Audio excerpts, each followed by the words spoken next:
अगर तुम्हारे सर पर मैं गन पॉइंट करके बोलूँ कि तुम्हें 50 किलोमीटर रनिंग करनी है वरना मैं तुम्हें शूट कर दूंगा, मज़ा नहीं आएगा ना। अब मान लो तुमने किसी मैराथन में पार्टिसिपेट किया है, ट्रेनिंग की है, नए शूज़ लिए हैं और तुम मैराथन में फर्स्ट भी आ गए, कितना अच्छा लगेगा। Same distance, same person, same problem, बस दोनों में फ़र्क ये था कि एक तुमने खुद चूज़ की थी। अगर तुम अपनी करंट सिचुएशन को लेकर दुखी हो, इसका मतलब तुम्हें लगता है उसका कोई तो पार्ट है जो तुम्हारी कंट्रोल से बाहर है, जिसे तुम सॉल्व नहीं कर सकते। बिना तुम्हारी मर्जी के वो मुसीबत तुम पर आन पड़ी है। जब हम अपनी प्रॉब्लम्स को चूज़ करते हैं तब हम एम्पावर्ड फील करते हैं, और जब हमें लगता है बिना किसी मतलब के वो प्रॉब्लम हम पर आई है तब हम विक्टिम की तरह फील करते हैं, दुखी। सेल्फ इंप्रूवमेंट और पर्सनल ग्रोथ का सबसे पहला रियलाइजेशन यही है कि नो मैटर व्हाट, तुम्हारे आसपास के हालत कैसे भी हो, तुम्हारे साथ जो भी हो रहा है उसके जिम्मेदार तुम हो। हम हमेशा ये चूज़ नहीं करते जो हमारे साथ होता है, पर हम ये ज़रूर चूज़ करते हैं कि हम चीज़ों को कैसे देखते हैं और रिस्पॉन्ड करते हैं। हम हमेशा चूज़ करते हैं, इवन अगर किसी गलत चीज़ को देखकर तुम अनदेखा कर दो, वो भी एक चॉइस है। आगे चलकर उस चीज़ से अगर कुछ गलत हो जाता है, उसके जिम्मेदार तुम भी हो। सेम इवेंट किसी के लिए अच्छा हो सकता है, किसी के लिए बुरा, डिपेंड करता है तुम उसे देखते कैसे हो। And this thing change my life.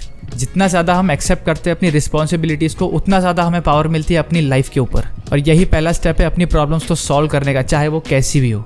अक्सर हम रिस्पॉन्सिबिलिटी लेने से हिचकिचाते हैं क्योंकि हमें लगता है कि जिसकी गलती है वो रिस्पॉन्सिबल होता है, पर ऐसा नहीं है। हमारी ऐसी कई प्रॉब्लम्स होती है जिसमें भले ही गलती किसी और की होगी, लेकिन उसके रिस्पॉन्सिबल हम ही होते हैं। जैसे अगर तुम्हारे घर के डोर के सामने कोई बच्चा रखकर चले जाए तो वो तुम्हारी गलती नहीं थी, पर उसके साथ जो आगे होगा वो तुम्हारी रिस्पॉन्सिबिलिटी है कि तुम्हें उसकी हेल्प करनी है, तुम्हें उसे पुलिस में देना है, वेट करना है, या फिर उसे वहीं छोड़ देना है। एक पर्सनल एग्जांपल देता हूँ। मेरी एक्स ने मुझ पर चीट किया था किसी और लड़के के साथ, और जब मुझे ये पता चला तो वो मुझे ही छोड़कर उसके साथ चली गई। ये चीज़ अंदर से मुझे परेशान कर रही थी कि ये मेरे साथ ही क्यों हुआ, मेरी क्या गलती थी, मैंने क्या किया था। मैं कई महीनों तक परेशान था और मेरे दोस्त भी मुझे समझा कर थक गए थे। अगर तुम में से किसी के साथ ये हुआ होगा तो शायद वो समझ सकता है कि मुझे क्या फील हो रहा था। पर इतना तो था कि मुझे हमेशा ऐसे नहीं रहना, इस फेज से मुझे निकलना है, बस पता नहीं था कैसे। हमारी सिचुएशंस के लिए भले ही कोई ब्लेम करने के लिए हो, पर उसके रिस्पॉन्सिबल हम ही होते हैं। मेरे दुख की दोषी वो होगी, पर मेरे इमोशंस के लिए रिस्पॉन्सिबल मैं ही हूँ। मैं अपनी एक्स को कंट्रोल नहीं कर सकता क्योंकि वो नहीं आ रही चीज़ें सही करने के लिए, मुझे ही करना था। और तब मैंने ये अप्रोच अपनाया। तब मैंने सेल्फ हेल्प बुक्स पढ़ना स्टार्ट किया।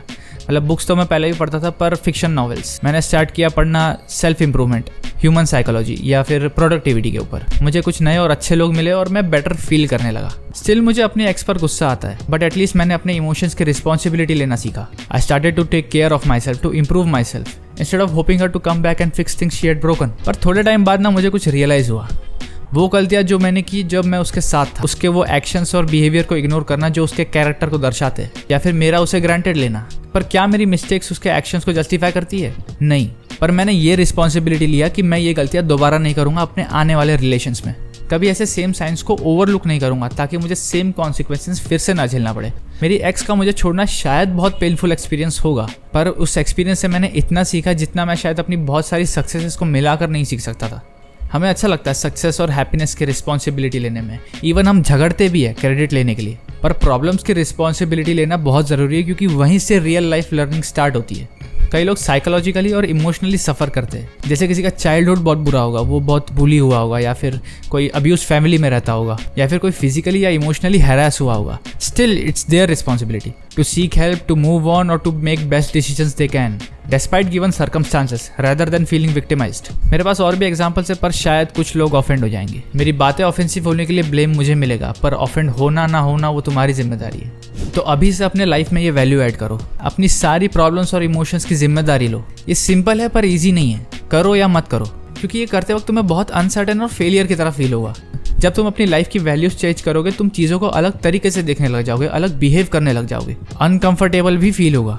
तुम्हारे कई रिलेशंस भी तुम्हारी पुरानी वैल्यू के बेसिस पर ही बने होंगे, लेकिन जब तुम इस नई वैल्यू पर काम करने लग जाओगे तो वो रिलेशंस भी चेंज होने लग जाएंगे। द मोमेंट यू डिसाइड कि पढ़ाई मज़े और दोस्तों से ज़्यादा ज़रूरी है, तुम्हारा काम उनसे ज़्यादा ज़रूरी है, तब शायद वो रिलेशंस चेंज होने लग जाएंगे, या फिर शायद ख़त्म भी हो जाए, क्योंकि तुम्हारे और उनके गोल्स अलग अलग है। शायद ये भी रियलाइज़ हो कि जिसके साथ तुम रोज़ उठते बैठते हो वो तो बहुत होपलेस इंसान है और तुम भी उसके जैसे ही बनते जा रहे थे। ये अनकंफर्टेबल होगा, पर ये सब नॉर्मल है। ये नेसेसरी साइड इफेक्ट्स से अपनी वैल्यूज़ को चेंज करने के, अपने आप को ऐसी जगह ध्यान लगाने के जो इंपॉर्टेंट है, जो तुम्हारी एनर्जी की वर्थ है। इतने सारे इफेक्ट्स देखने के बाद तुम्हें लगेगा कि तुम सही कर भी रहे हो या नहीं, पर trust me, you will see. इस वैल्यू ने मेरी तो लाइफ काफ़ी चेंज की है। मैं अपनी प्रॉब्लम्स को, अपनी रिस्पॉन्सिबिलिटीज़ को खुद चूज़ करता हूँ, तो तुम भी ऐड करो, because that's where self improvement starts. ऐसी वीडियोज़ और आती रहेंगी, तब तक के लिए बने रहो। मिलते हैं अगले वीडियो में। This is Lalit Tiwari signing off.